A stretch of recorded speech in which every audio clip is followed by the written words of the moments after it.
Olá, está no ar o Semana Legislativa, o nosso telejornal com resumo das notícias que marcaram a semana aqui na Câmara e na nossa cidade. E vamos aos destaques desta edição.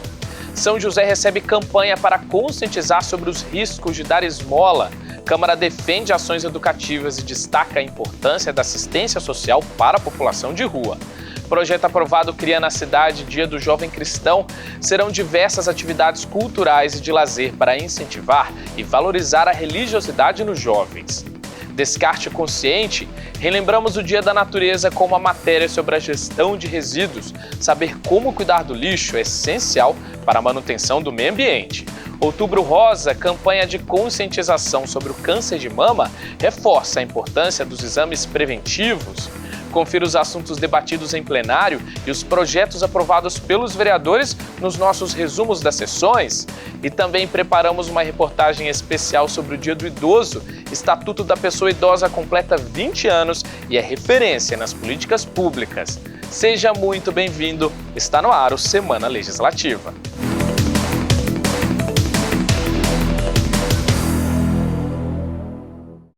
Agora a gente confere os destaques da sessão realizada na quinta-feira. Entre os projetos aprovados na última sessão está a proposta do vereador Marcão da Academia, que autoriza a instalação de lixeiras subterrâneas na cidade. Segundo a proposta, além do foco no meio ambiente, com este tipo de lixeira é possível reduzir os custos da coleta em até 30% e utilizar menos mão de obra. Outro projeto aprovado do vereador Marcão autoriza a Prefeitura a criar o programa Tô de Férias PCD. A ideia é oferecer atividades de lazer e recreação em espaços públicos da cidade voltados para pessoas com deficiência e autistas. E o empreendedorismo da cidade deve ganhar ainda mais força com a aprovação do projeto dos vereadores Júnior da Farmácia e Juvenil Silvério, que vai instituir como um evento oficial da cidade a Feira do Empreendedorismo Feminino. O evento deve ser comemorado no dia 19 de novembro, em alusão ao Dia Mundial do Empreendedorismo Feminino, instituído pela ONU. Ainda sobre datas comemorativas, também foi aprovada a matéria apresentada pelo vereador Roberto do Eleven, que insere no calendário oficial de festas e comemorações do município o mês Abril Marrom, dedicado à prevenção, combate e reabilitação da deficiência visual. Os parlamentares também votaram a favor do projeto do vereador Fabião Zagueiro, que autoriza o Poder Público Municipal a realizar ozonioterapia, um recurso terapêutico que utiliza a mistura de ozônio e oxigênio medicinal com finalidade de complementar tratamentos oferecidos na rede de saúde. Também foi aprovado o projeto de decreto legislativo de autoria da Comissão Conjunta de Justiça e Economia da Câmara, que aprova as contas da Prefeitura referentes ao exercício de 2020. Já no grande expediente, o vereador Roberto Chagas falou sobre a falta de fiscalização em quadras society da região norte e a dificuldade de agendamento de consultas médicas na UBS da Vila Paiva. O outro inscrito foi o vereador Júnior da Farmácia, que comentou sobre o cumprimento da previsão orçamentária do município. A sessão na íntegra você confere no nosso canal do YouTube. E após os episódios de falta d'água que atingiram ao menos 10 bairros da cidade, o presidente da Sabesp, André Salcedo, se reuniu com o vice-governador do estado, Felício Ramute, o prefeito Anderson Farias e com vereadores da Câmara Municipal. No encontro, a empresa anunciou um plano de melhorias do abastecimento de água aqui em São José. O novo plano de ação da Sabesp para São José dos Campos será dividido em 2 etapas. A expectativa é de que as medidas da primeira fase sejam entregues até dezembro. Serão investidos R$ 3.600.000 para a implantação de equipamentos que devem aumentar a vazão de água em reservatórios e substituição de sistemas de bombeamento. As iniciativas já estavam previstas, mas seriam entregues até 2026. Com as ocorrências que resultaram no desabastecimento em vários bairros da cidade, a empresa decidiu antecipar o trabalho. O que aconteceu esse final de semana nos fez refletir no seguinte sentido: o que nós podemos fazer para antecipar esses investimentos e dar uma resposta mais rápida à sociedade. Então nós temos um primeiro bloco que são ações de melhorias operacionais, investimentos da ordem de 3.600.000, todas as ações, são 11 ações que acabam este ano, até dia 22 de dezembro nós entregamos. Além das ações para melhorar a operação, também vão ser realizadas medidas estruturais, com a construção de reservatórios e adutoras nos bairros Jardim da Granja, Vila Tatetuba e Jardim das Indústrias. O custo das obras será de R$ 127 milhões, com entrega prevista para fevereiro de 2025. Os investimentos devem resultar em uma flexibilização no abastecimento da região Sudeste e um incremento de vazão nas regiões Sul, Leste e Oeste da cidade. Isso deixa o sistema muito mais resiliente e permite concluir que a gente não tem mais algum problema relacionado à falta d'água sistêmica. Lógico, alguma manutenção sempre vai ocorrer, o sistema é normal acontecer manutenções, mas não de forma sistêmica. O plano de ação contempla medidas em todas as regiões da cidade, cada uma com uma necessidade diferente. Mas o estudo técnico mostrou que 2 frentes são especialmente necessárias aqui no município. Uma delas é reforçar o sistema de pressurização com a instalação de equipamentos. E a outra, aumentar a capacidade de reservar água, principalmente nos locais mais altos da cidade. Infelizmente foi depois daquela situação tão difícil que a população viveu no último final de semana. Mas isso sensibilizou, por outro lado, a Sabesp e nos oportunizou vir anunciar os grandes investimentos até o final do ano, curtíssimo prazo. Muitas regiões terão seus problemas resolvidos e definitivamente todas as regiões ao longo do ano que vem. Um plano de ação emergencial até dezembro, com investimentos próximo de R$ 4 milhões e do ano até o final de dezembro, até fevereiro de 2025, fazer um investimento em mais de R$ 127 milhões de investimento de infraestrutura, para que a gente possa de fato resolver esses problemas intermitentes que tem da interrupção do fornecimento de água na cidade. A Sabesp não descarta a necessidade de fazer interrupções no abastecimento durante os trabalhos, mas planeja executar as obras em horários que não prejudiquem a população. Para que a intervenção, quando necessário parar a rede de abastecimento, isso aconteça depois das 10 da noite e retorne durante a madrugada, para que gere impacto zero para a população. Diversos vereadores estiveram presentes no anúncio da Sabesp.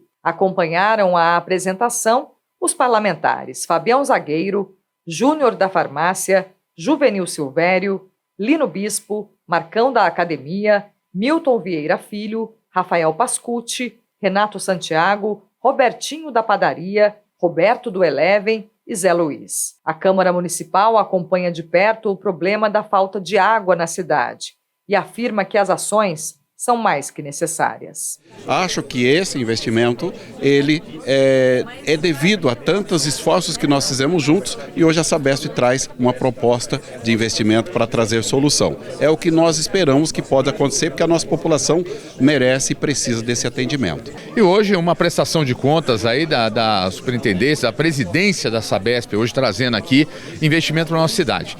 Infelizmente teve que acontecer tudo que aconteceu para eles virem aqui, deixou acumular e nós aqui na Câmara estaremos cobrando, levando, fiscalizando, E São José recebeu uma campanha com foco na assistência social e cidadania. A proposta é alertar motoristas e pedestres sobre as esmolas. Segundo as autoridades, esse ato aparentemente simples de solidariedade também esconde um problema. Ele mantém as pessoas na rua. A campanha da Prefeitura, então, é garantir que, ao invés de esmolas, quem vive na rua possa receber cidadania. Não dê esmola, dê cidadania. Esse é o lema de uma campanha para conscientizar a população a não dar esmolas a pessoas em situação de rua. Um ato de caridade, mas que pode ter impacto negativo. São muitos os que preferem os trocados aos programas de assistência social. O dar a esmola, na verdade, a gente acaba incentivando que essas pessoas continuem em situação de rua. E a Prefeitura de São José dos Campos, a cidade de São José dos Campos, nós temos uma estrutura para atender essas pessoas, para fazer o acolhimento dessas pessoas, seja no abrigo, seja no acolhimento delas com relação à qualificação da sua mão de obra, para que a gente consiga reinserir essa pessoa no mercado de trabalho, seja ela para atendimento de saúde. São José vem registrado um aumento no número de moradores de rua nos últimos anos. Desde 2021, essa população cresceu pouco mais de 15%. Hoje existem cerca de 200 pessoas em situação de rua na cidade. Em 2021, eram aproximadamente 150 e em 2022, 160 pessoas. As ações sociais estão sendo intensificadas aqui no município com o objetivo de conscientizar toda a população. Segundo a Prefeitura, grande parte da população de rua não é moradora de São José. Por isso, aqueles que não tiverem condições de voltar para a cidade de origem vão ter acesso gratuito à passagem de volta. O município ainda oferece 17 abrigos, alguns com espaço para pets. E para evitar as esmolas, a orientação é ligar para o número 153, que uma equipe encarregada fará a abordagem com a população de rua. Nós, como cidadãos, a gente tem que ajudar que isso aconteça. A gente tem que acionar a prefeitura quando a gente vê algum morador de rua, algumas crianças pedindo no semáforo, que a prefeitura venha acolher, dar dignidade, dar suporte para essas famílias. E é isso que esse programa traz hoje, é isso que nós na Câmara Municipal vamos estar trabalhando para que São José seja uma cidade de referência no tratamento à pessoa que mais precisa, de alto índice de vulnerabilidade, e a precisa desse apoio, é de todos nós. As equipes de abordagem social estão disponíveis 24 horas por dia em todos os bairros. As pessoas em situação de rua são encaminhadas para o Centro POP, que é um ponto de apoio, e em seguida vão para um abrigo. Lá eles têm acesso a oficinas e apoio psicológico. É necessário intensificar a campanha, mostrar todos os programas que a cidade tem e mostrar o canal de acesso da população com essas pessoas. Então, eu creio que tudo isso é importante para que o município possa resolver os seus problemas sociais. Quem deseja recomeçar a vida e buscar uma recolocação no mercado de trabalho também pode participar dos cursos do Qualifica São José. Além de oficinas, ainda tem cursos de elétrica residencial em parceria com o Senai. Dar esmola não é a melhor solução. Nós temos programas, temos serviços dentro da cidade que dão suporte a essas pessoas, né? Moradia, abrigo, alimentação, né? Como mesmo o Bom Prato, né? Que existe já na cidade. Então acho que dar esmola, a sociedade, ela dar esmola, ela fazer esse gesto, acho que é ruim para a própria sociedade. E para evitar esmolas, o melhor caminho é mesmo a garantia de oportunidades e cidadania.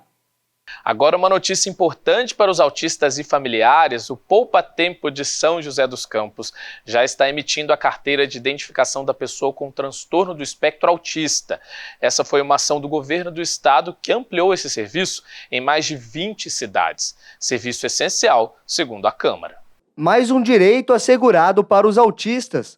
O Poupa Tempo passou a emitir em São José a carteirinha de identificação da pessoa com TEA.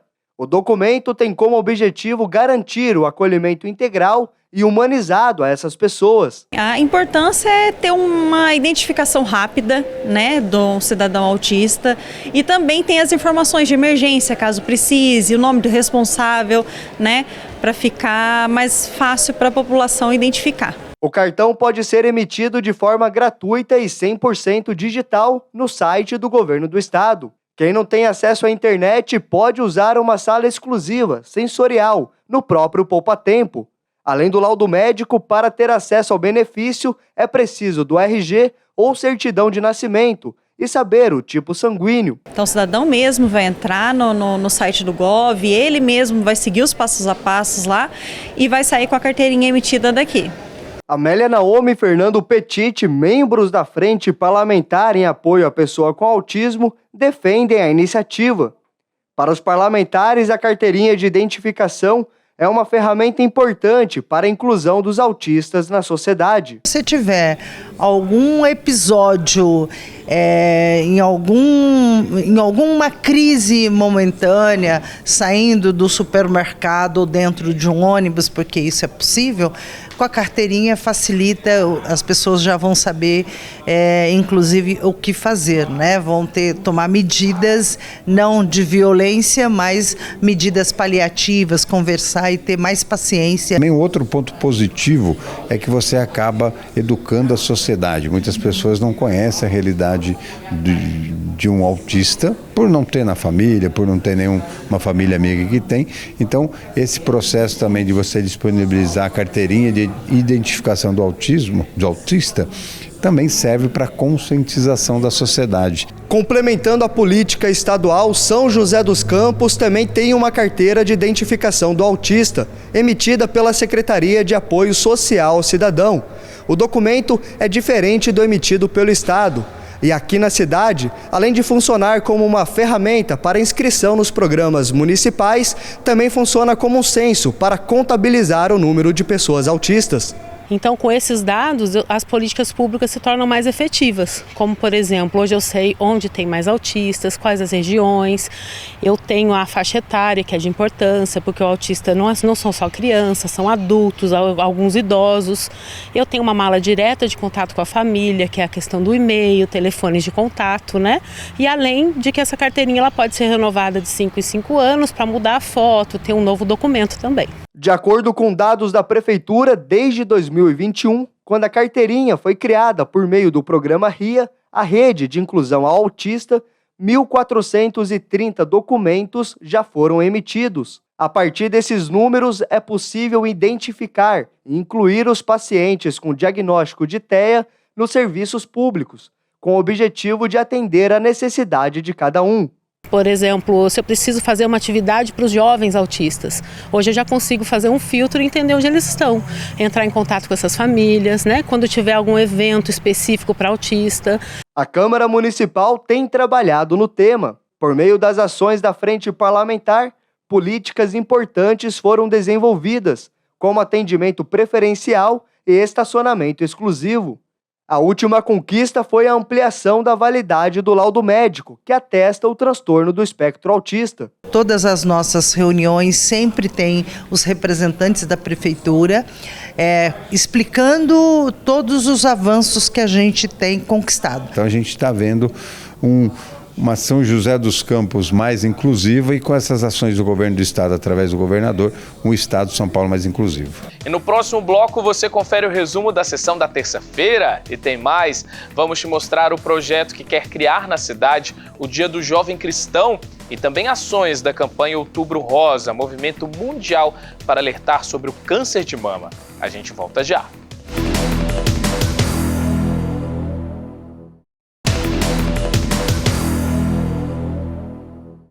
E o Semana Legislativa está de volta. Agora a gente confere os destaques da sessão realizada na terça-feira.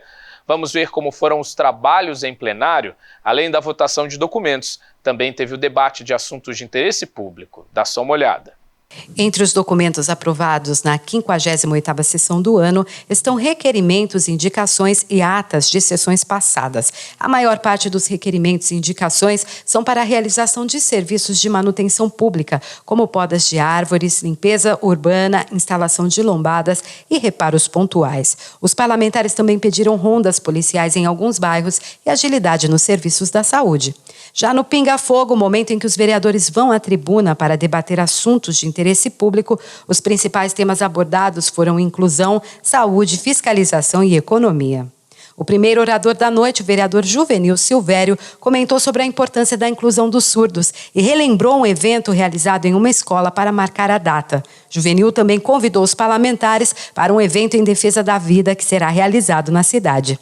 Outro parlamentar, o vereador Marcelo Garcia, apresentou fotos de um encontro de mulheres realizado pela Igreja do Evangelho Quadrangular. Segundo o parlamentar, o evento valorizou a liderança das mulheres em diversas frentes e destacou a importância da religiosidade. Falando de saúde e inclusão, o vereador Fernando Petit comemorou a notícia de que o poder público está ampliando os profissionais responsáveis pelos laudos dos autistas. Ainda assim, o parlamentar defendeu a necessidade de garantir especialistas adequados para a emissão do documento e questionou qual o número exato de profissionais destinados para o serviço. Ainda na saúde, a vereadora Amélia Naomi apresentou um vídeo de uma infiltração no hospital municipal causada pelas chuvas e cobrou providências. A parlamentar também pediu serviços de manutenção em tampas de bueiros, que têm causado acidentes de trânsito, e distribuição de água, já que bairros enfrentaram interrupção no serviço. Também sobre a situação da falta de água, o vereador Lino Bispo informou sobre uma reunião realizada entre a Prefeitura e a Sabesp para discutir sobre o problema. No encontro foi anunciado investimentos para a região. Lino Bispo ainda comentou sobre as eleições do Conselho Tutelar e sobre a vitória de conselheiros que se colocam como conservadores. Ainda no tema da falta de água, o vereador Roberto Chagas criticou o investimento da Sabesp na cidade, que será destinado à Zona Norte. Segundo o parlamentar, dos 130 milhões de reais destinados para a cidade, apenas 300 mil reais irão para a região. Em um vídeo, o vereador também reclamou de uma obra realizada pela concessionária. Já o vereador Dr. José Cláudio deixou um alerta sobre a alta nos casos de Covid que tem crescido na cidade e no país. O parlamentar também falou sobre economia e o balanço fiscal do município. Segundo ele, os gastos do município poderiam indicar quedas nos aportes de investimento e falta de pagamentos nos meses futuros. Em um vídeo exibido em plenário, a vereadora Dulce Rita apresentou depoimentos de moradores que pedem por vagas em casas de idosos para familiares que não têm condições de arcar com as despesas de maneira particular. Dulce Rita pediu apoio do poder público para ampliar o acolhimento de idosos.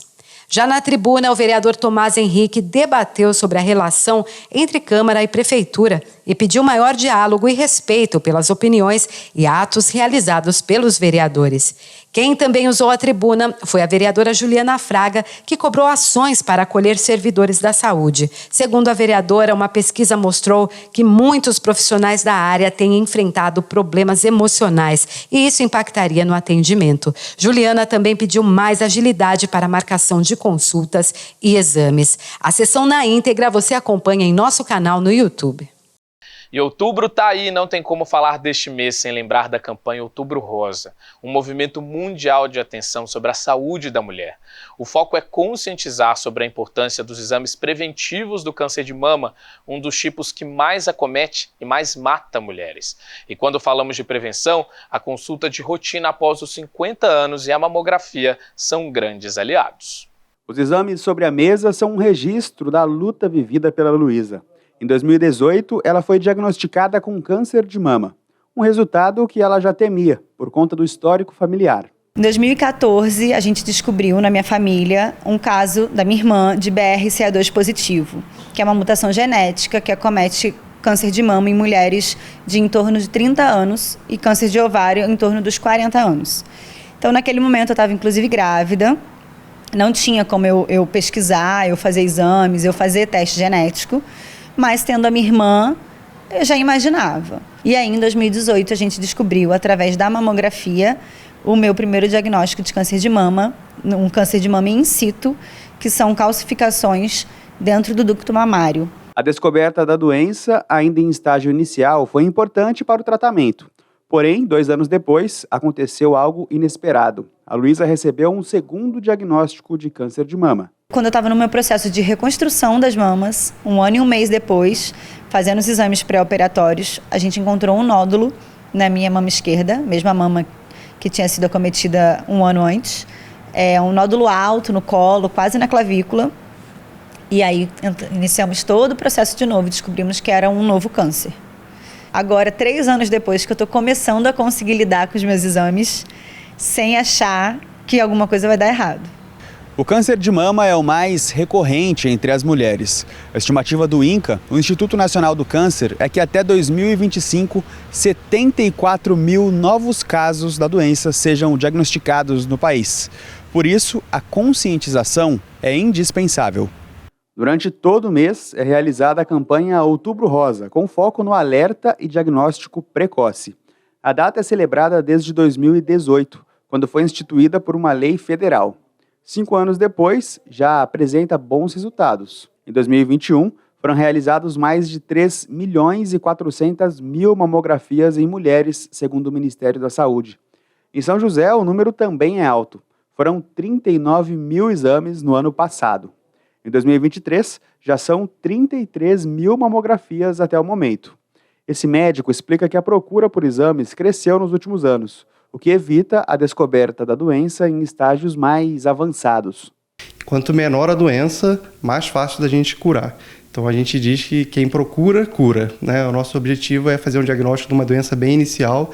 Isso faz com que o tratamento tenha mais sucesso e seja mais simples, ou seja, ele é menos agressivo. É importante estar atento a qualquer sintoma ou mudança no corpo, como inchaço, irritação ou dor na mama.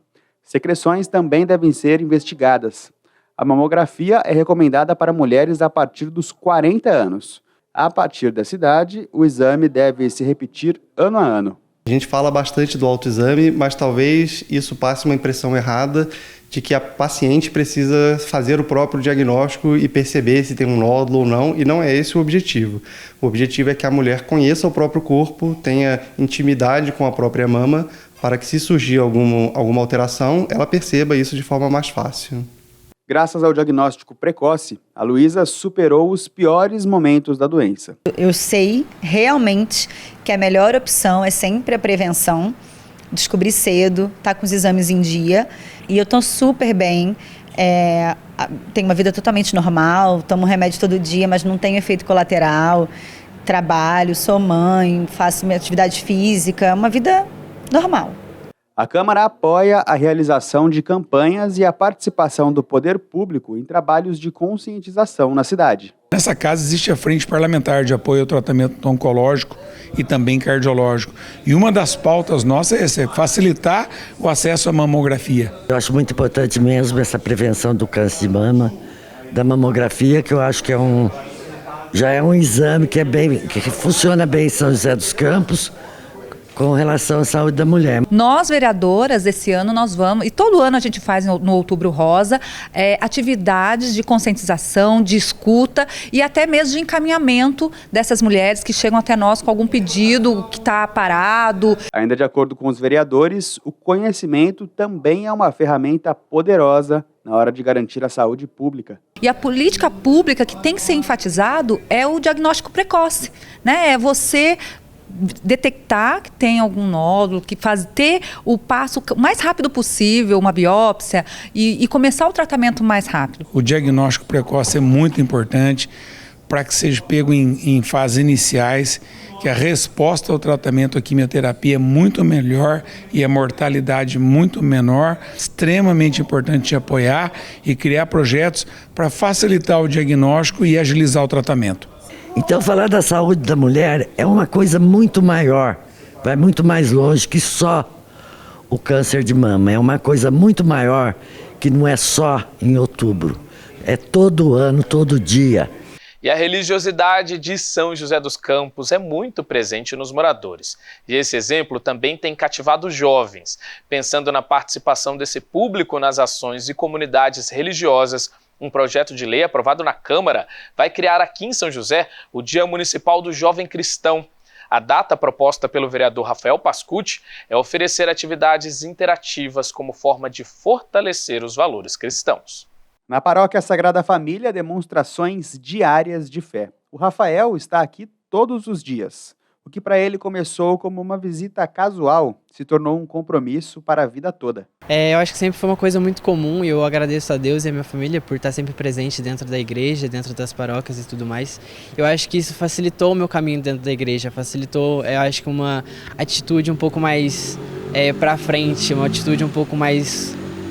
estando junto com os jovens, eu acho que isso me ajudou na minha caminhada a entender também aonde Deus tem me chamado.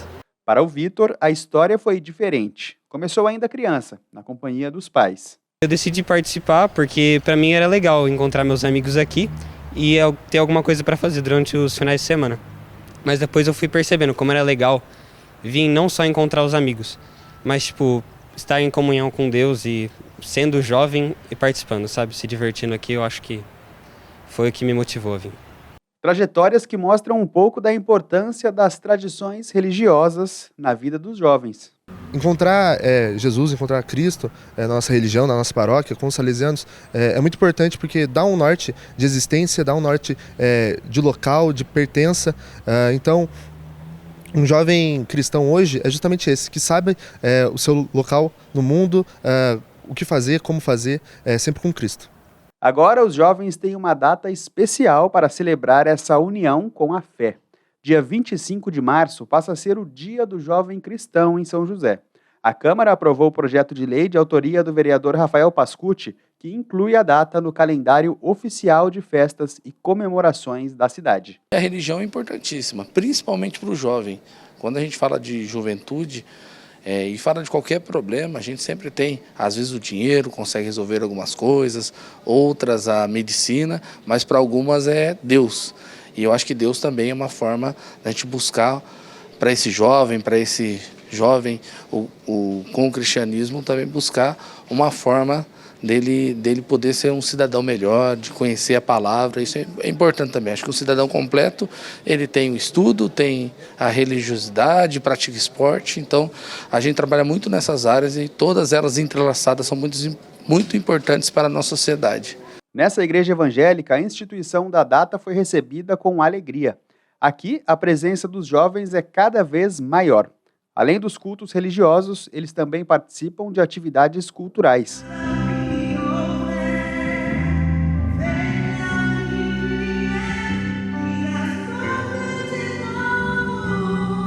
Acho muito gratificante, acho muito bom, muito legal, né? Porque muitos jovens não são da igreja e eu acho muito bom estar aqui participando do corpo da igreja, né? É uma honra, né? Porque muitos queriam estar aqui no meu lugar, né? Mas é muito gratificante aqui estar tocando na presença de Deus. Para o pastor, a expectativa é que através da cultura, eles também aprendam valores que serão multiplicados para toda a sociedade. Sim, com certeza. O reconhecimento de um trabalho que a igreja presta para a sociedade, ainda mais quando é relacionado ao jovem, né, que a gente sabe que o jovem pega uma certa idade, às vezes se perdem, e como a gente está aqui numa comunidade, né, a Zona Sul é uma comunidade mais pobre, né, mais carente, a gente vê que tem muitos jovens que são resgatados, às vezes das drogas, das biqueiras, né, da próprio vício do álcool, e ele vem aqui para a igreja e acaba sendo transformado. Então a gente vê como um reconhecimento também de um trabalho feito assim, né, social, que a igreja presta para a comunidade, né. Para o vereador Rafael Pascucci, São José tem uma grande participação dos jovens nas comunidades cristãs, que deve ser valorizada. Assim, o papel social das igrejas pode ganhar ainda mais força. Eu acredito muito na juventude. Por exemplo, na minha paróquia, foi feito um retiro na própria igreja de 3 dias, chamado Ruá, que reuniu centenas de jovens num momento de alegria, de lazer e também de reflexão. Então acho que políticas públicas como essa, né, como foi feito pela paróquia, podem ser instituídas como políticas públicas mesmo para a cidade toda. Então acredito muito no poder de transformação que a religiosidade traz para a cidade. E você tem se preocupado com a sua alimentação? Na rotina corrida, muita gente aposta no mais fácil, que são os alimentos ultraprocessados. É uma opção rápida, mas nada saudável. Estudos mostram que este tipo de alimento pode aumentar em muito os riscos de um AVC ou infarto, fora o desenvolvimento de câncer. Os detalhes na reportagem. Eles estão aos montes nas prateleiras dos supermercados. Hoje, os alimentos ultraprocessados fazem parte do nosso dia a dia. Poucas pessoas fazem como a dona Amélia, que escolhe bem o que vai levar para casa. Eu só levo, por exemplo, eu compro a carne, mas eu nunca compro nada enlatado. Se eu vou usar um milho, eu compro o milho, né? Cozinho. Temperos prontos e macarrão instantâneo são alguns dos mais populares. A praticidade e o baixo custo deixam esses produtos ainda mais atrativos, mas os riscos são altos. Pesquisa da Universidade Estadual do Rio de Janeiro aponta que 98% dos ultraprocessados no Brasil têm ingredientes e composições químicas nocivas à saúde. Eles têm um teor de sódio muito elevado, né?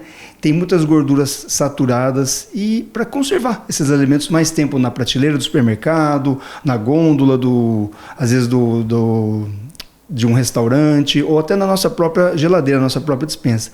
E esse sódio excessivo e essa gordura saturada excessiva favorece o surgimento de algumas doenças, além dos próprios conservantes também. Tem relação com surgimento de doenças de irritação da mucosa gástrica, da gastrite, que acomete aí boa parte da população, não só brasileira, mas mundial. A doença hipertensiva relacionada com o alto teor de sódio dos alimentos e a própria questão do colesterol alto, a tendência a ganho de peso pelas gorduras que que fazem parte da composição desses alimentos. O Ministério da Saúde alerta: a ingestão desses alimentos está associada ao possível desenvolvimento de alguns tipos de câncer. Além disso, se consumidos em excesso durante a gravidez, podem potencializar o desenvolvimento de diversas doenças nos bebês. Além de ela desenvolver problemas, às vezes, durante a gestação, uma hipertensão durante a gestação, um diabetes gestacional, ela pode levar, esse consumo excessivo pode levar a uma herança genética ruim para o bebê que está por vir. A criança está sujeita a nascer com alergias alimentares, intolerâncias alimentares e até atopia, quadros de alergia. Mas de onde veio essa alergia? Às vezes vem do alimento que a mãe consumiu excessivamente durante a gestação. A hora da compra fica cada vez mais difícil. São muitas coisas para prestar atenção. Quantidades de sal, açúcar, gordura. Para facilitar um pouco a vida do consumidor, agora os produtos com altas quantidades desses ingredientes precisam deixar a informação bem clara na embalagem. Nesse caso, a lupa destaca a grande quantidade de gordura saturada. A norma da Agência de Vigilância Sanitária que impõe essas regras entrou em vigor no ano passado. Segundo a Anvisa, a ideia é trazer mais clareza para os rótulos e auxiliar as pessoas a fazerem escolhas alimentares mais conscientes. Como há um período de 3 anos para a substituição, produtos com embalagens antigas vão continuar nas prateleiras por enquanto. Então, o jeito é procurar outras formas de se planejar e melhorar a qualidade da alimentação. Essa nutricionista explica que o consumo de alimentos prontos é uma consequência de hábitos e prioridades. Nós estamos falando em cultura, nós estamos falando em hábito e nós estamos falando em história de um indivíduo. E os alimentos ultraprocessados entraram na história de muitas pessoas há alguns anos. A nutricionista afirma ainda que mudanças significativas de comportamento não são imediatas.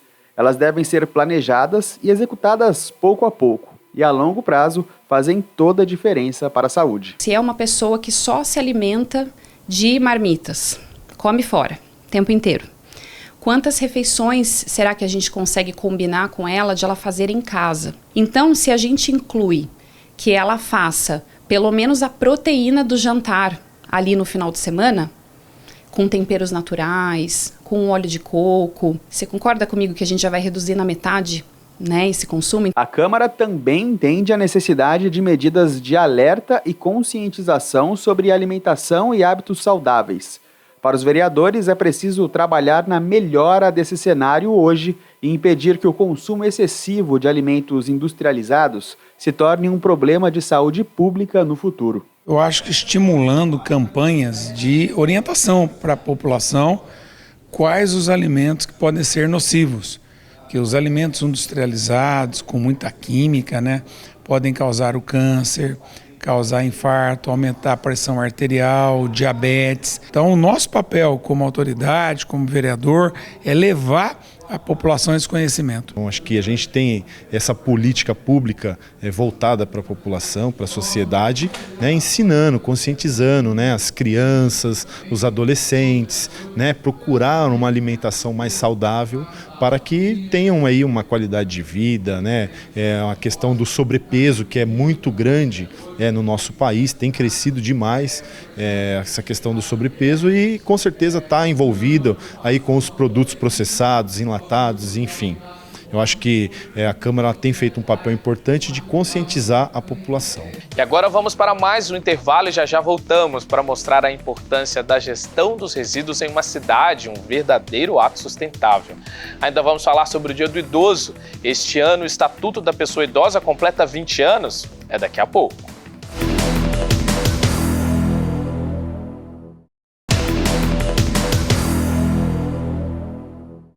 E o Semana Legislativa está de volta? Olha só, segundo a ONU, os idosos são o grupo etário com maior crescimento populacional dos últimos anos. E a tendência é continuar assim.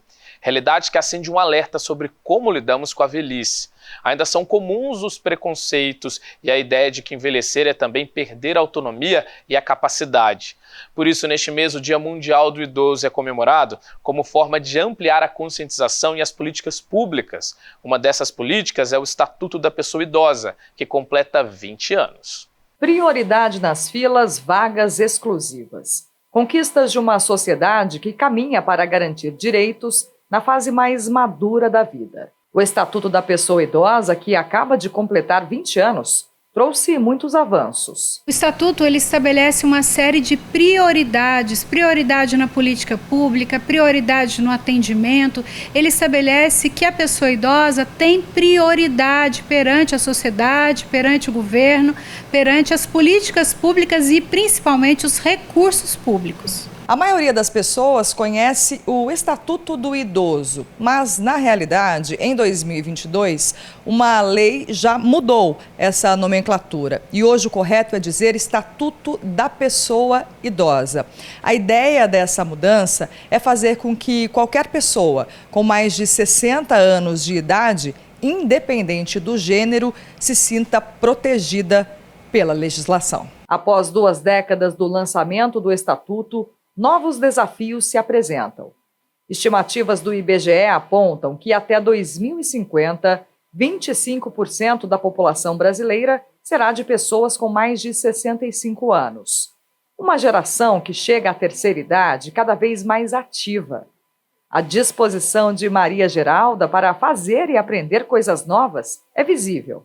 Aos 70 anos, a aposentada tem uma rotina cheia de atividades. Eu jogo peteca, eu faço aula de dança, sapateado, e a gente faz apresentação no final do ano com a dança, e isso é ótimo para mim, eu gosto muito. É na Casa do Idoso de São José dos Campos que ela encontra oportunidades para viver novas experiências.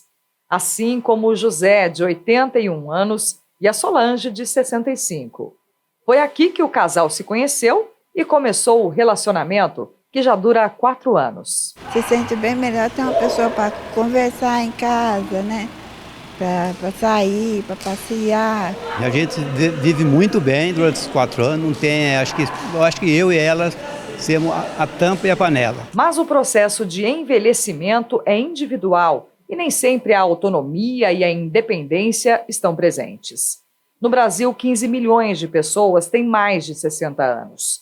A nova composição das famílias e o aumento da expectativa de vida também exigem políticas públicas de assistência e acolhimento. A sociedade ela precisa se acostumar com essa realidade, entender que a convivência vai ser multigeracional, então você vai ter numa mesma casa um bisneto junto com uma bisavó, com uma avó, então todo mundo junto, com várias idades diferentes. Então é o desafio do convívio e em termos de política pública, o desafio é oferecer política pública de qualidade para perfis diferentes.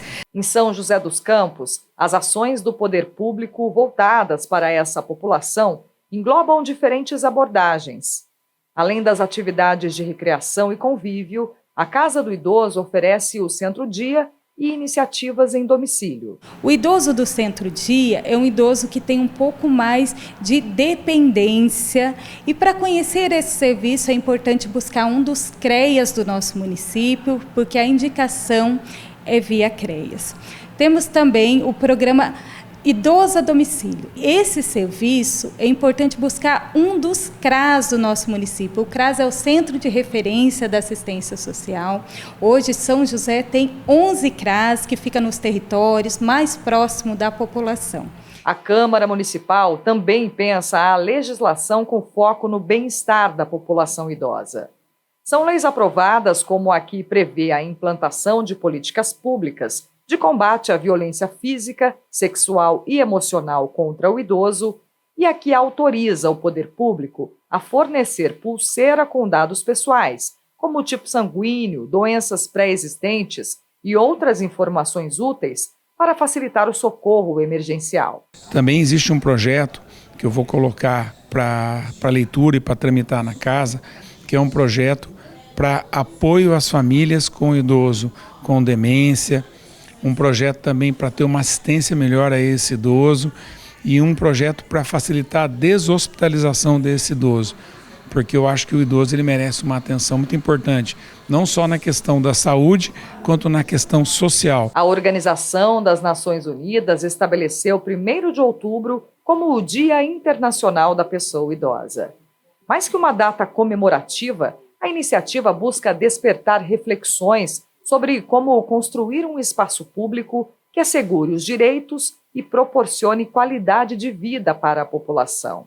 Porque a sociedade precisa da pessoa idosa. Não existe nenhuma sociedade evoluída formada por jovens. Então a sociedade precisa reconhecer que o idoso ele não é só o resultado de uma produção econômica no tempo em que ele trabalha. O idoso ele significa tradição, significa perpetuação de cultura, significa entrega de história familiar e social. Maria Geralda afirma que vive o processo de envelhecimento de forma leve e espera não precisar de assistência. Quer continuar contando com políticas públicas que ofereçam apoio. Porque se a gente não tivesse esse apoio do público, a gente não teria essa vida que a gente tem saudável. O idoso não teria essa autoestima que todos nós aqui temos, sabe? Que a gente vive isso. E se não fosse o apoio deles, a gente não tinha nada disso. E isso é ótimo. E espero que eles continuem assim, apoiando a gente, que vai ser muito bom. E outro desafio para o idoso é o mercado de trabalho. Quem tem mais de 60 anos enfrenta barreiras para conseguir uma recolocação e muitas dessas barreiras vêm do preconceito e da desinformação. Para tentar mudar essa realidade, o Senado aprovou um projeto de lei que pretende incentivar a contratação de idosos no país. Com quase 60 anos, o seu Djalma comemora um ano que conseguiu voltar ao mercado de trabalho. Ele conta que foi demitido em 2019 do cargo de vigilante que ocupava em uma empresa. Ficou 2 anos desempregado e precisou se capacitar para conseguir uma oportunidade. O seu Djalma pratica esportes, está com a saúde em dia e parar de trabalhar não está nos planos. Às vezes um jovem não consegue fazer o que eu faço.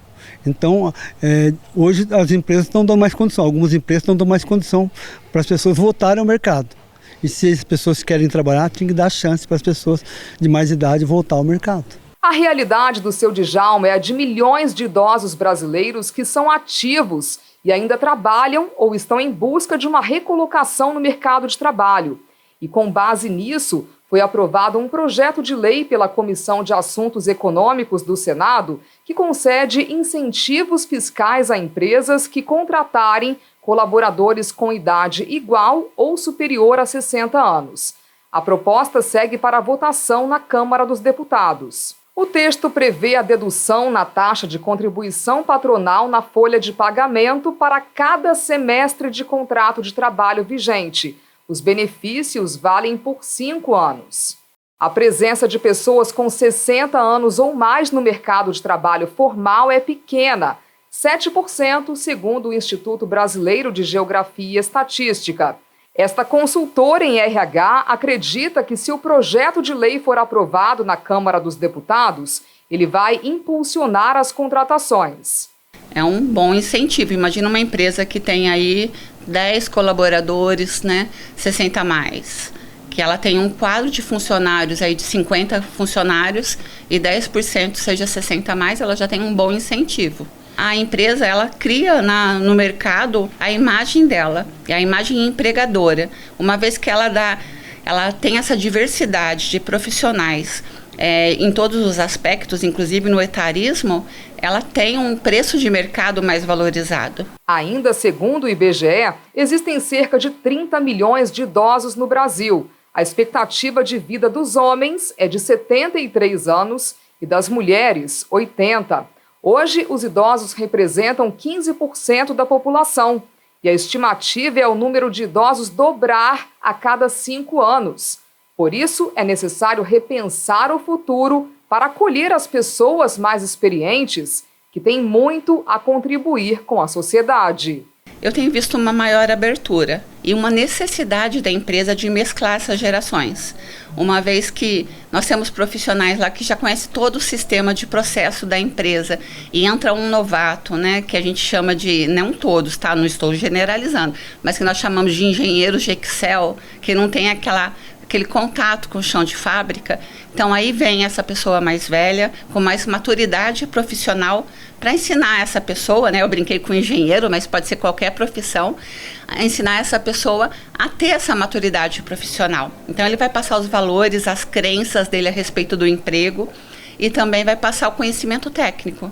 A população idosa está para frente, determinada. Agora, eles estão presentes nas salas de aula, se capacitando e fazendo planos para o futuro. Isso é prova de que o tempo passa, mas os sonhos não envelhecem. Não quero parar. Eu quero estudar, a hora que tiver concurso, né? Que é mais, eu senti dificuldade para entrar por causa da minha idade. Concurso, a gente passando, a gente está dentro da empresa. Quando tiver vitalidade, eu vou embora.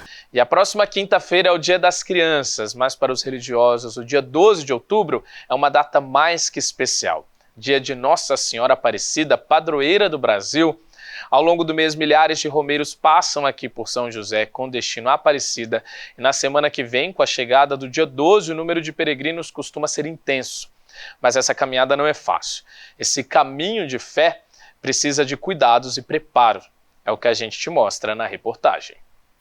Os pés já estão acostumados à peregrinação, um passo de cada vez até chegar em Aparecida. Todos os anos, o Amarildo caminha até o Santuário Nacional para a renovação da fé. Chega sempre em 12 de outubro, dia de Nossa Senhora, uma tradição que iniciou há 20 anos. Eu costumo dizer que eu faço a caminhada por devoção. Eu não tenho uma promessa que eu falei que eu ia fazer caminhada o resto da minha vida. Então, todo ano se renova essa vontade de fazer. Eu sempre falo, não vai sem propósito. Não compensa caminhar 80 quilômetros sem propósito. Primeira coisa que você põe na sua bolsa, cara, a fé que você tem. Tamanha é a determinação de Amarildo que ele criou um grupo de peregrinação. Esses são alguns registros das romarias dos últimos anos. Um trabalho que, além dos devotos, também envolve centenas de voluntários. O Donizete é um deles. Transforma esses bambus em cajados, que servem de apoio para a caminhada. Raspa com o facão, tiro todos os nozinhos. Depois, raspar tem que passar lixa ainda. Para a turma anda na caminhada, faz assim com o bambu, ó. Então, para não ter um feio, alguma coisa, para não machucar a mão. Um a um, para esse ano, o Donizete deve criar cerca de 500 cajados.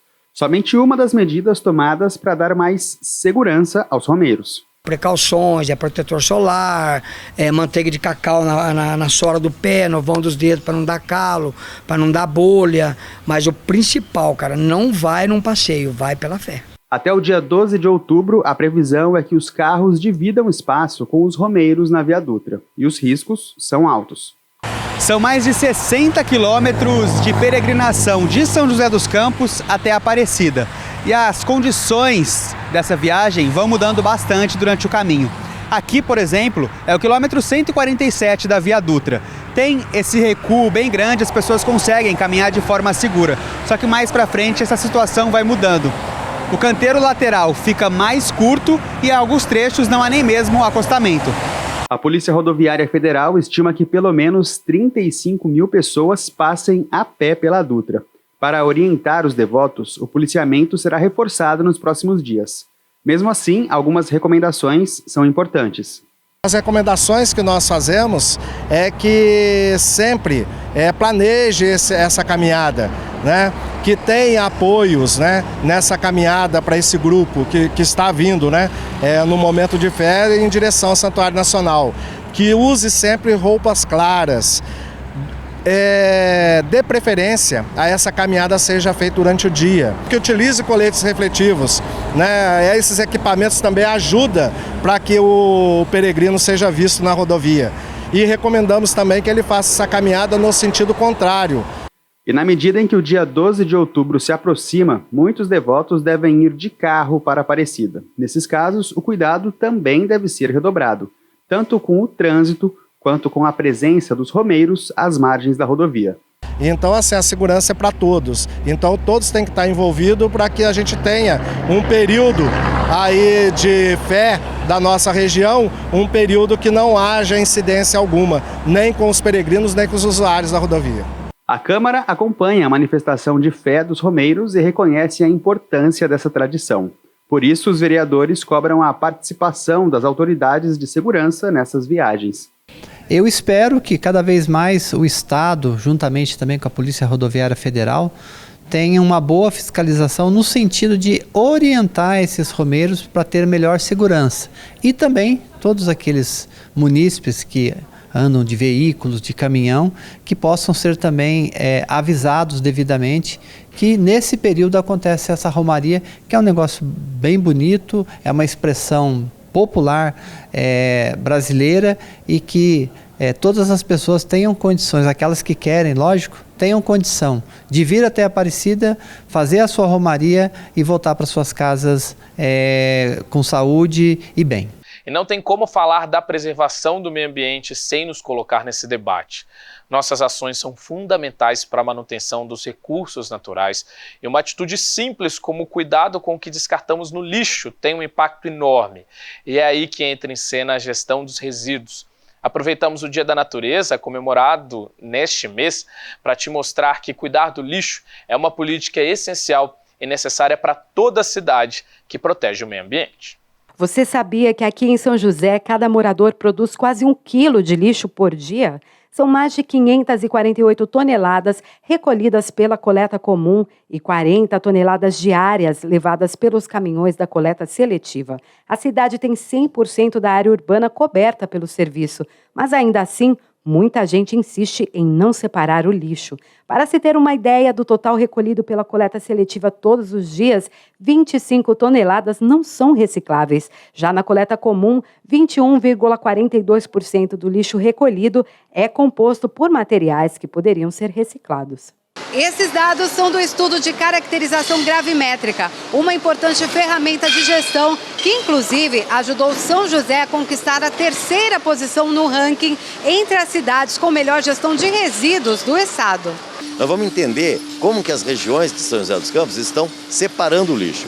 E aí você cria políticas públicas para melhorar a educação ambiental, para cada vez mais você reciclar mais na sua residência, né? E eventualmente também trocar os horários de atendimento da coleta comum ou da coleta seletiva, caso seja necessário, através do estudo feito com os dados coletados na gravimetria.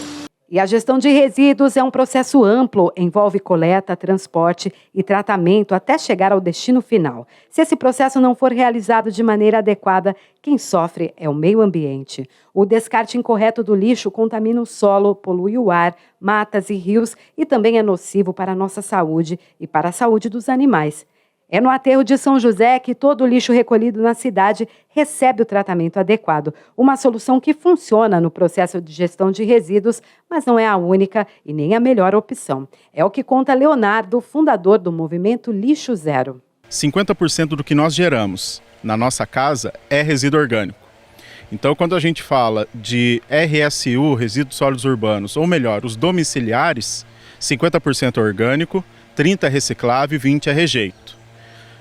Ressaltando a Política Nacional de Resíduos Sólidos, ela diz que o que deve ir para o aterro sanitário é o rejeito. Então, desses 100%, nós deveríamos enviar 20% do que nós geramos para o aterro sanitário, e não 80%.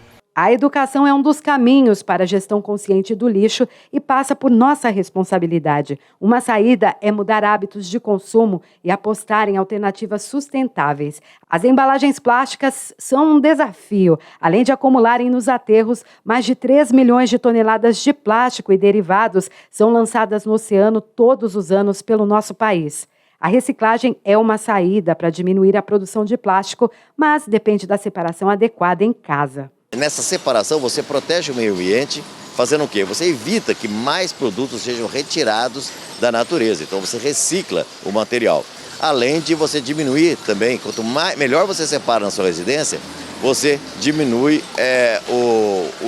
aumenta o tempo de vida do aterro, quer dizer, diminui a quantidade de rejeito que vai para o aterro.